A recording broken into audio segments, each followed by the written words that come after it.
Hello, and welcome to this episode of I've Got This Kid. I'm your host, Cherina Williams, excited homeschooling mom who's on summer break, licensed speech and language pathologist, and wife of one. I am here to continue to share knowledge about everything that is speech, language, play development related to your child. I am so excited to be here today. Listen up, you guys.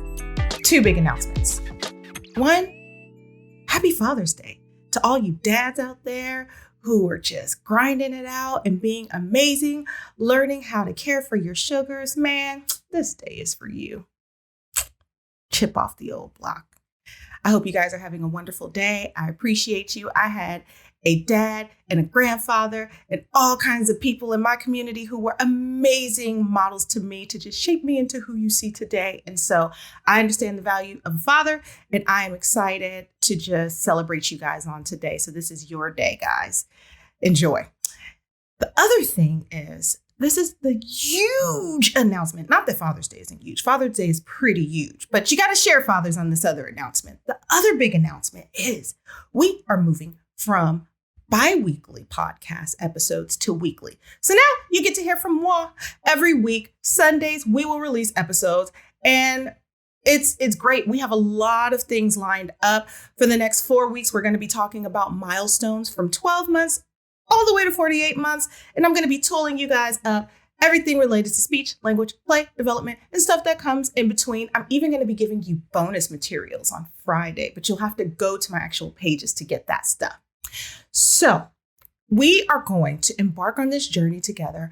And, you know, it's wonderful just watching our little sugars go from those little cute, smell good infants to little people.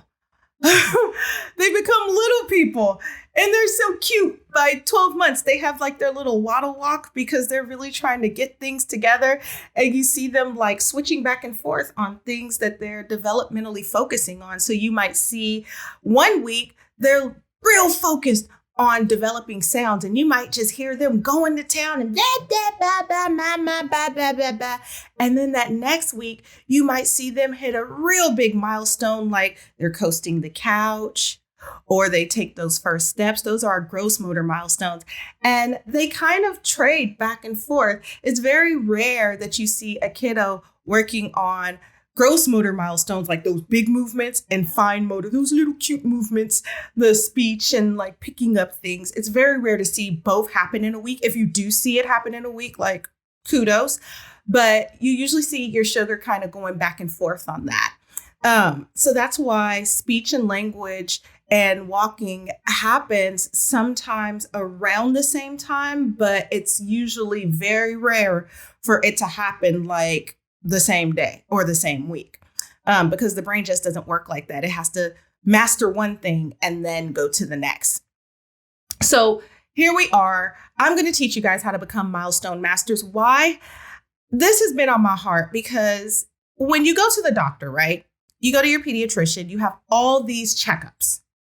And every time you go to your pediatrician's office, they give you this long list. And they ask you, is sugar doing this? Is sugar doing that? Is sugar doing this? Is sugar doing that? And it's usually mostly related to their physical being. Are they growing the way that they're supposed to grow? Are they developing the way that they're supposed to develop? Are they doing the things biologically that they should be doing? But from a speech and language standpoint, we should probably be doing the same things. And if you notice now, some pediatricians are moving into our lane and starting to ask those questions. Is your child making sounds? Is your child understanding what you're saying? Are they responding to their name? Because they want to identify early now, because early intervention has become so important. So much research is out there that shows between birth and 5, you really want to find out if something's not going right, because we have the most chances between birth and 5 to undo it. So when it's time for them to make that shift from us at home to school, that they're able to keep up with things that are going on, because there's a lot of things that are going on in that school setting. And I don't care if that's regular traditional school, virtual school, homeschool, all of these milestones, these foundational milestones between birth and 5 really need to be mastered. And so I'm going to tool you up the same way, because I think parents, for the most part, especially if you have more than one child or you have been around for a kiddo, watching them grow up and attending those doctor's appointments, you, after a while, have an idea what your sugar should be doing. So if I say 6 months, what should the kid be doing? Everybody's thinking to themselves, crawling, right? Because that's common knowledge. We know that by 6 months, our sugars should be crawling. When do they babble? Probably about the same time, between 6 and 7 months or 5 to 7 months. It kind of ranges, right? But there's certain things that we know our sugars should be doing during those times because we've learned it by going to the doctor's office. So I'm going to teach you that same thing from a speech and language standpoint of milestones that your sugar should be meeting. And my last little, tirade before I get into things, the reason why it's so important for you to know this is because a lot of times if a kiddo is falling behind, a parent usually says, I had no clue. I didn't even know what they were supposed to be doing. I didn't know that they were supposed to be doing this and they were supposed to be doing that. And most importantly, why they're supposed to be doing that. And so we've come to this point in time in this day and age to where we know a lot of stuff, but we don't actually understand why. And our kiddos are really tricky people because they're gaining a whole lot of stuff in a little amount of time. And we don't always understand why. And I'm going to help you out with that. And so I'm going to help you pass that test. And so you not knowing how your sugar's milestones, meeting their milestones works, if you don't know that or understand that, it's the same thing as me giving you an astrophysics test and you've never taken the class and you've never prepared and you have no idea and you might get mixed information from mixed places and you might have maybe you watched a few episodes on PBS's Nova and found out some stuff. I don't know, right? But it's kind of the same thing. Like if you don't have the knowledge, how do you know if your kid is falling behind? So that's why I'm doing this series. And I can't wait. I'm so excited because me tooling you guys up, it helps me sleep better at night because I know that you guys are getting good, sound knowledge from your girl. So let's get into it. 3 things and 3 ways we look at development in my world. We could look at a broader view, but for the sake of what we're doing here, these 3 main things kind of overshadow into all areas of development. We're going to be looking at understanding language. That's receptive language. If I say something to you, do you understand me? Can you respond back? Whether you respond using the words that come out of your mouth or by physically moving and responding to what I say to you. Expressive language. That's your vocabulary. That's the words that come out of your mouth. And you might have heard me talk about this before on past episodes, kind of giving you a brief overview, but bear with me because you got to know this stuff. And if you haven't heard this stuff, hey. And if you have heard it, hey, sometimes it takes a few times, right? So expressive language, the stuff that comes out of your mouth. Those are your words, your vocabularies, how you put phrases and sentences together, how you communicate, right? The third part we look at, social language. Social language is different from understanding language and using language. That's your social skills. That's your pragmatics. That's how you relate to the world. Really important to have those skills in check, right? Because this part helps us get through life. Am I communicating my wants? Am I communicating my needs? Am I playing appropriately with my friends? Am I getting along with the world? Am I sensitive to other people's feelings? Am I being built up as a person who can pick up not only on my own social cues, but how my social cues impact the world around me and how other people's social cues impact me, how I take that in. And so those 3 areas are crucial. Oh my gosh, they are so important to have established the right way to make sure your sugar is on the right path. So let's start with understanding language. 12 to 18 months, we expect your sugar to follow a 1-step direction. Pick up your shoes. Give me your bottle. Go get Teddy. Don't hit anymore. That's a direction, right? Get your shoes. Tell them bye-bye. Go play. That's a direction. If your sugar is not following that direction, I want you to do one of 2 things. 1, help them follow that direction. And what I mean is, don't say it 20 times. Go get your shoes, go get your shoes, go get your shoes, go get your shoes. And they're just staring at you like, no, I'm not going to get my shoes. Or they go the other way and do something else. I want you to grab them by the hand with love and take them to whatever it is that you've asked them to do. Model it for them. Because our kids, remember, birth to 12 months is just one big observation. They've been watching everything that goes on around them. So a big part of them during this age, they're still using their body to communicate with the world. And they still rely on like some of those physical gestures to help them along the way. So it won't hurt them by you grabbing them by the hand or pointing, go get your shoes, and showing them so they're looking with you and you're looking at the shoes. And you're not getting louder, go get your shoes, go get your shoes. Don't get louder. That's not helping anything. They're not going to follow anything. It's going to be frustrating. And after a while, you're going to find yourself hollering for everything. But just using a normal tone, go get your shoes. And you're looking at the shoes and they're looking at you, but you're still looking at the shoes because you want them to look at what you're looking at and attend so they can pay attention together with you. Pretty simple, right? We want our sugars to be paying attention to pictures at this time. Please do not break out like a big old thick novel. Like, come on, y'all.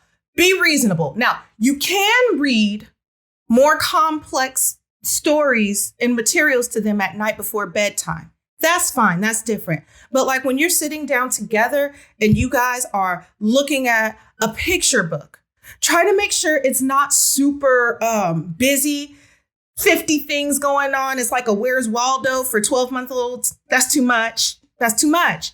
Maybe something really simple like the little cardboard books like Brown Bear, The Very Hungry Caterpillar, 5 Chirpy Birds, something along those lines to where it's really simple. And no, I have no like financial affiliation with any of those. Those are just some of my favorite books that I go to.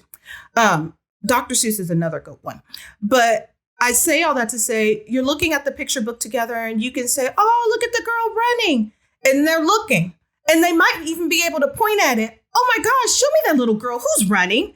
And when you're looking at Very Hungry Caterpillar, look at that caterpillar. He's eating. Show me you eating, right?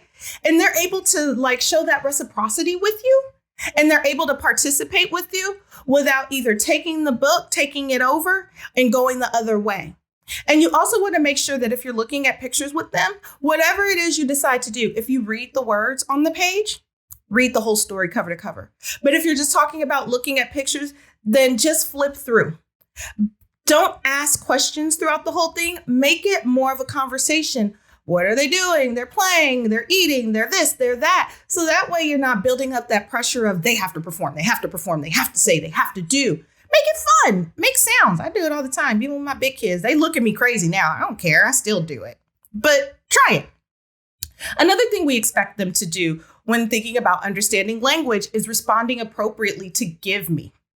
Give me my phone. Ooh, that's a big one, right? Right now. Give me the remote. Give me my cup. Give me my keys. Give me. And they're following through with it. Again, it goes back kind of to the first one to where if you see that your sugar is not following through with what you've asked them to do, help them along the way. Do hand over hand and have them drop it.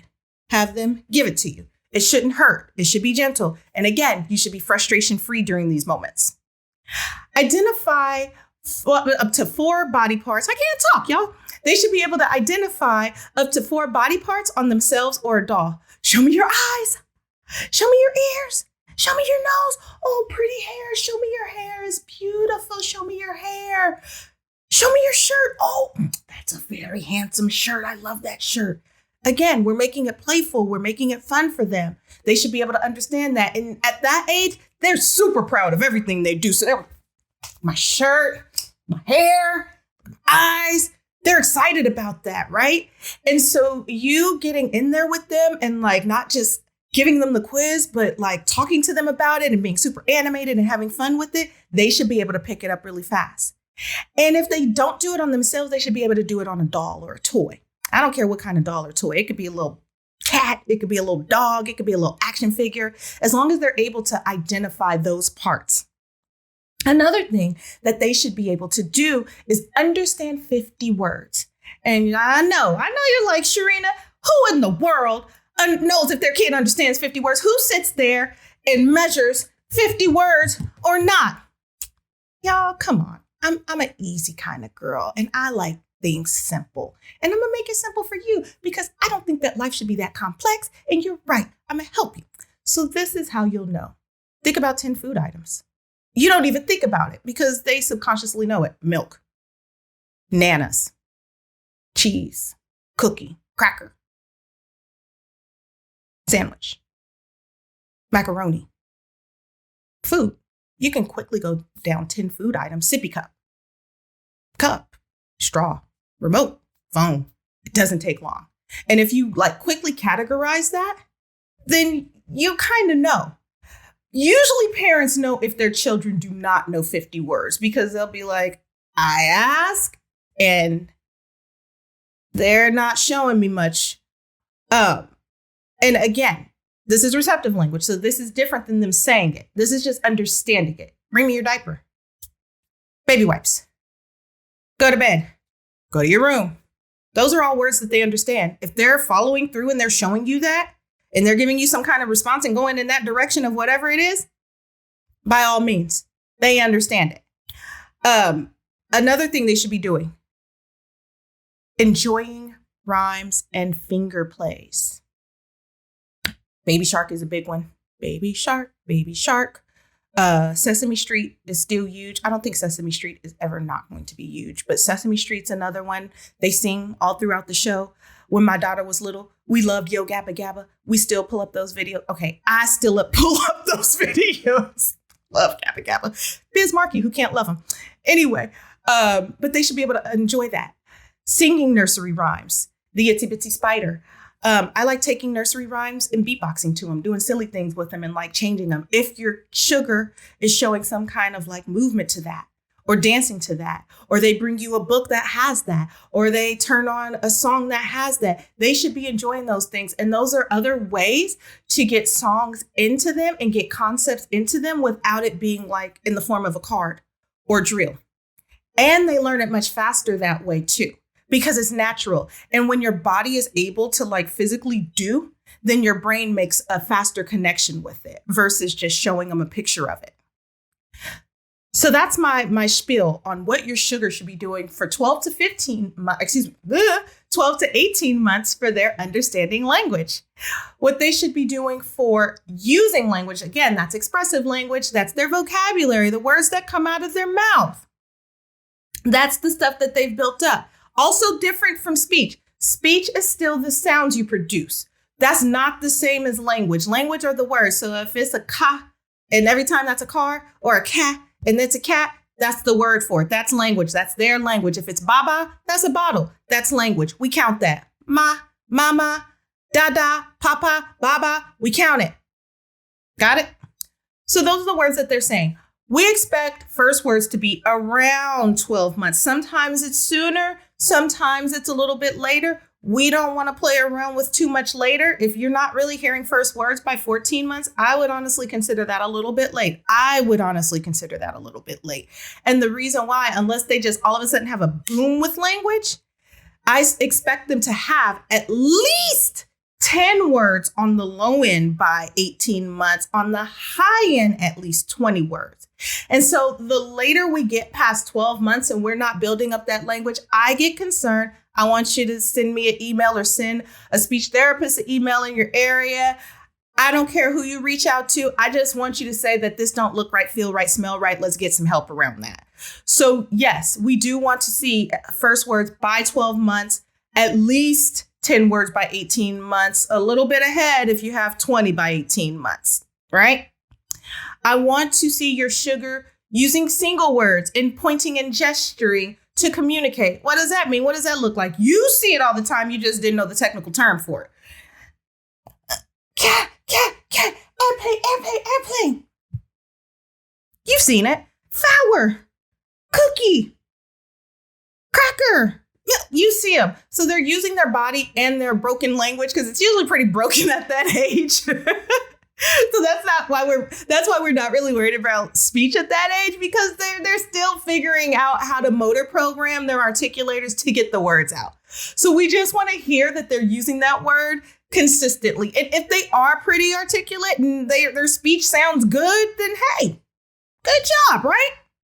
But I do want them to be having those words. And I do want them to be using, like, trying to get your attention. And why this is so important, them not just using the word, but also like pointing it out, is because just like you wanted their attention when you were looking at that shoe over there for the understanding of language, I want them to be in a position to where they can now manipulate language to get you to understand what it is that they want. Make sense? I hope so. So they're testing out the waters. Remember, big old observation time, 0 to 12 months. And now they're testing it out to see how it works. And we want them to be testing it out. Please test it out, right? Go for it. Another thing we should hear from them is jargon. Sometimes those are longer strings to where they're looking at you and you're like, okay, baby. Yeah, you tell it. I do it with all the kids in my family. They'll just go to town. I get them to just talk and I didn't know them. What? You don't say. No, tell it. And the reason why I do that is because I know that if they feel like somebody understands that, then they're going to keep testing out their language. And remember, this only works for 12 to 18 months. When we get a little bit older, we're going to have a different conversation about that jargon. But for now, it's okay because they're still forming their articulators and getting things together. Another thing that just popped in my head that I want to throw in there too is that I want parents of children who have premature kiddos. We know that they're aged differently. And so make sure that you're calculating their actual premature birth age to make sure that they're meeting those milestones, which might seem month-wise later, but it actually isn't because we look at them developmentally different. So if you were born premature by 8 weeks or something like that, we want to make sure to take into account what your actual premature biological or your premature age is, adjusted age versus like actual day you came out. So that's different. So I did want to throw that out there just in case somebody asked. I just want to make sure I'm covering everything. But I do want, I want you to engage when they're using that jargon between 12 to 18 months because it makes them feel like somebody's listening, somebody understands them. And not only that, but they're going to keep trying. And that's when you really start hearing that language pick up. So it's nothing wrong with that. Don't discourage them when they do that at this age. If they're asking you for more, sign language is really big now. And I see all kinds of kids doing this. More, please, more, please. They should be asking you for more. More food is usually food. More play, more something. They should also be making animal sounds. Oh, the doggy goes woof, woof, woof. The bird goes chirp, chirp, chirp. The cow goes moo. And again, they're so cute at that age. They don't really have like the control of their articulators. So like they're so extra when they do it. It's moo. And you're like, yeah, get in there, kid. But you should be hearing at least 2 animal sounds. If you hear more, that's just fine. They may imitate words overheard in conversation. If you are using some 4-letter words, that might be the time to clean it up. Because there's nothing worse than hearing the cutest little sugar come through on the scene and say something that they probably shouldn't be saying. And yes, they do say it in my office and I just crack up and I pretend like I don't hear it and I tell the parents later. But if you know your language is and you don't want your sugar to be using that, then now would be time to really clean that up. Another thing they should be doing, you guys, I know you love this one. They should be shaking their head. No, even though it doesn't come out nice and peaceful like this, it's just like, no, they should be doing that. No, as parents, we don't usually like it, but they should be doing it because we do want them to be able to defend themselves and assert themselves. So we do want to see that established. And we also want to see their pitches varying when they're vocalizing. Like we want to hear that emotion when they're talking. It shouldn't be flat all the time because we're not emotionless people. There should be some kind of expression, and it doesn't have to be super, over the top. It certainly doesn't have to be like me. I know I'm an extra kind of girl, but it doesn't have to be like me either. It needs to be somewhere in there though, that you can tell that there's a differentiation between their pitches when they're talking. And they should also be singing independently. I don't care what they're singing independently, but they should be doing that too. You should hear them maybe during play, kind of humming and dancing, or they're in the backseat of the car and they're going in and doing their thing. We want to make sure that they are doing that. Again, that's all expressive language stuff. And again, we are not worried about them being 100% clear. That's speech, not at 12 to 18 months. They're still just building up their language, and they're building up how to use the muscles. And the tongue is the strongest muscle in the body. So it takes time to learn how to put those sounds and letters and things together, those consonants and vowels together. It takes time. So be patient with them at this point. Don't drill them if they don't sound 100% clear. Just make sure that they're picking up new language as they go along. And in most cases, we can understand them. Last one that we look at, which covers the whole gamut of understanding language and expressive language, and that's our social language. That's our pragmatics, how we get along with the world, how we relate to the world. Are we paying attention to the world? Are we ignoring the world? Are we manipulating the environment around our world? Or are we kind of passive and not doing much with our world? It's key to know that our sugars are foundationally developing those pragmatic skills. I can't overemphasize enough how important these social skills are. And not just for them to go on the playground and play with the friends. It's not just that. And I think that, again, when we think about milestones and the things that our sugar should be meeting, most of the time, again, we know about what we hear in the doctor's office and how to prepare them for school. Social language prepares them for life. How do I respond when somebody tells me no? How do I respond when mommy says it's time to take a bath? How do I respond when mommy says, give me the phone back? How do I respond to my friend who says they want my toy? How do I respond when someone takes my toy? How do I respond when someone steals my cookie? How do I respond to life? When we ignore social language, we do our sugars a big disservice. Why?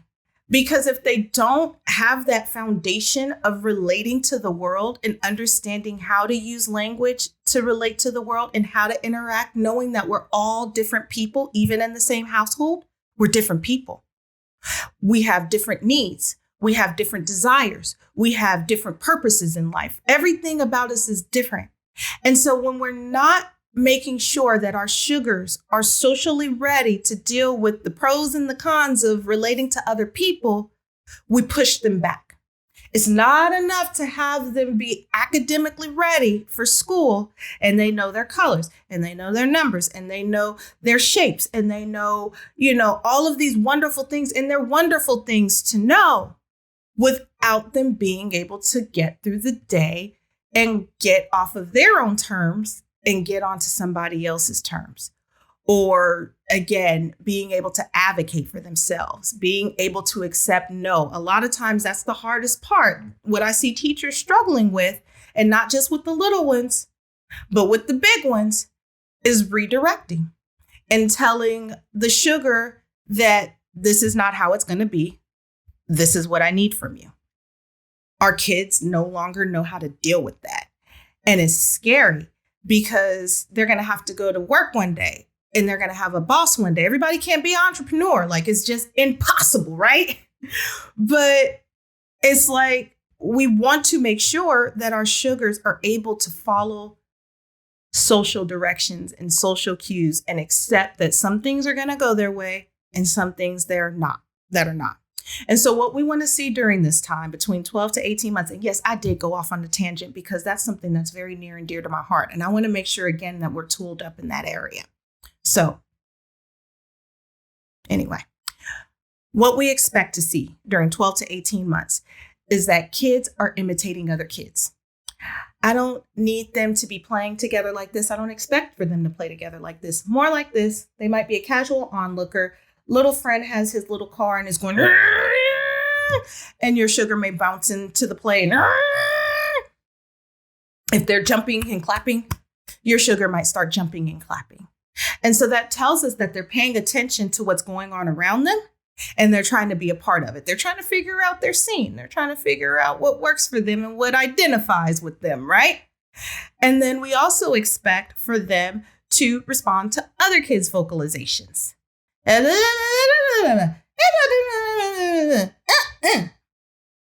Got it?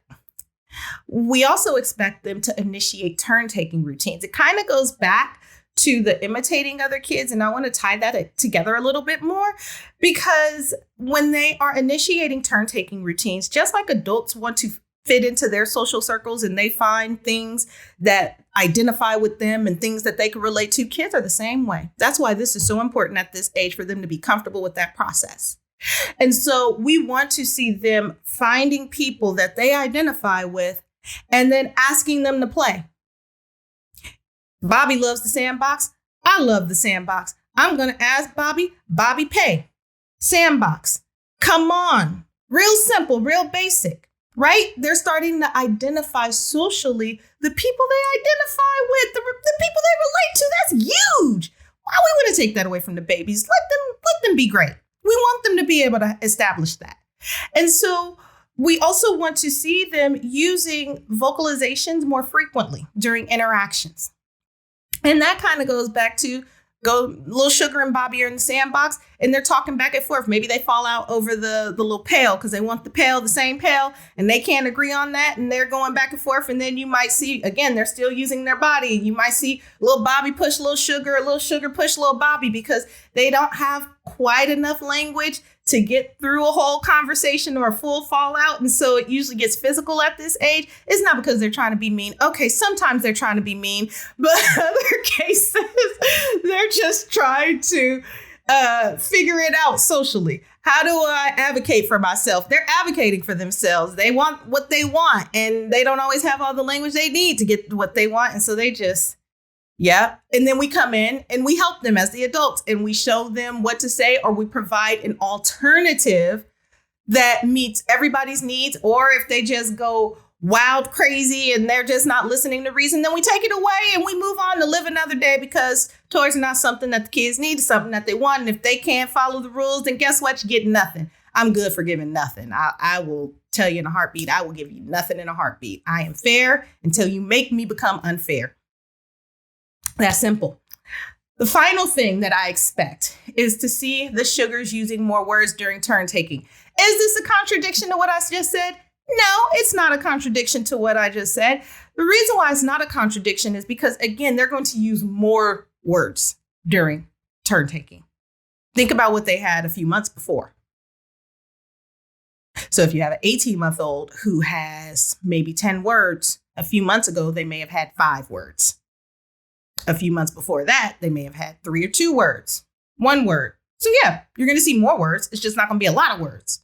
Not enough to get through a fight with little Bobby to advocate about that pail, but enough for them to talk about things that are familiar in their environment.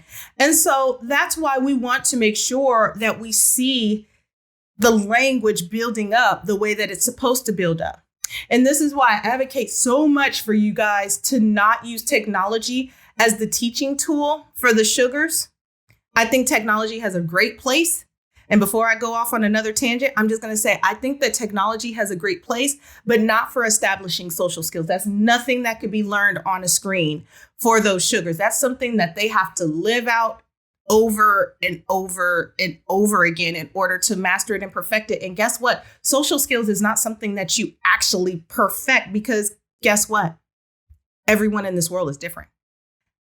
Everyone in this world is different. You might have similar likeness, similar characteristics, similarities, but no person is the same. And so we're always learning how to adapt to different social situations and different social scenarios. Welcome to life. And so we don't want to hold them back from learning that process and getting comfortable with that process, and not having to become an adult in a workplace and suddenly have to learn those processes in order to keep a job or keep life going. And so I want you, world changers, to make sure that you are allowing this area to be established along with everything else. And if you notice, everything is kind of a building block on the other. They all kind of go together. You can't understand language before you use language, and you can't use language the right way without understanding what it means. And what I mean by that is that you have that kid that's just saying words, but it doesn't make sense to the environment. So you have to understand language before you can use language, and then you apply that language to your social surroundings. Does that make sense? Man, I'm so glad we got tooled up together. I'm so glad I was able to share that. I am so passionate and so in love with teaching this information because I want you guys to be great.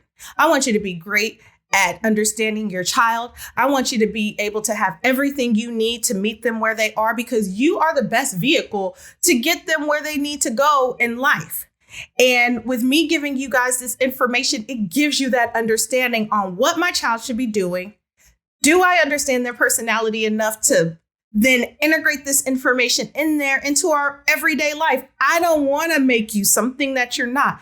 I just want you to take these tools and apply them to your everyday life and be paying attention and being mindful about what your sugar should master before it's time to really get out of the house and into the world. All right. So that's wrapping it up for today. Guess what, y'all? I'll be back next week. That time went by so fast. I will be back next week. Next week, we're going to talk about 18 to 24 month milestones. And let me tell you, 18 to 24 month milestones is so night and day different. And you're going to see as we go along this journey and this process that these milestones, that these sugars should be meeting. It's amazing and how little of time these sugars from 12 to 48 months, how much they change and how much they master. I don't think we understand that. Even as adults in our lifetime, we do not master as much as they will master or have to master during these times. So I'm telling you, take pictures, get lots of videos of them, all that stuff, because I want you to remember this time when they're big and grown, right? When they were little and cute, because it goes by. So I want you guys to enjoy that. So one other thing that I'm going to leave you with. Friday, I am going to give you guys some bonus material on play milestones for 12 to 18 months. 12 to 18 month bonus material on play skills that your sugar should be using. You might be like, Cherina, didn't we cover that in pragmatics? Nope. It's different. It's different stuff. Totally different. I can't wait to share it. How will you be able to get to that information? You'll have to meet me. Where? On my Instagram page. I've got this kid _podcast. Or you can meet me on my Facebook page at Cherina Williams, licensed speech and language pathologist. That information will be there for you. And if you just want to go to my YouTube page, it will be there as well, but not until Friday. So you'll have to be patient, people. You'll have to wait and tune in. If you're enjoying this material, feel free to like it, to share it, to subscribe, to catch up on my blogs. My blogs are much different than the material that I give here. It's more of just giving you hope and inspiration based on my experiences, based on the things that I've seen in my world. Sometimes there's a little bit more of like the content that's a little bit more structured, but most of the time I'm talking about real life stuff that happens. And so if you're interested in reading that, go on to my website at iHeartSpeechTherapy.com, and you can definitely like, share, and subscribe there as well. Until the next time, you guys, happy Father's Day. Enjoy your afternoon. Give your dads, your granddads, your uncles, the dads that weren't real dads but acted like dads, all of those men that you know have been amazing in your life, in your child's life. Give those people a hug. Spend some time with them. Tell them you love them. We only go around this earth one time. Well, we go around a bunch of times, but we only got one time to be human, right? And share that love and just appreciate them while they're on this side. So until the next time, world changers, take care.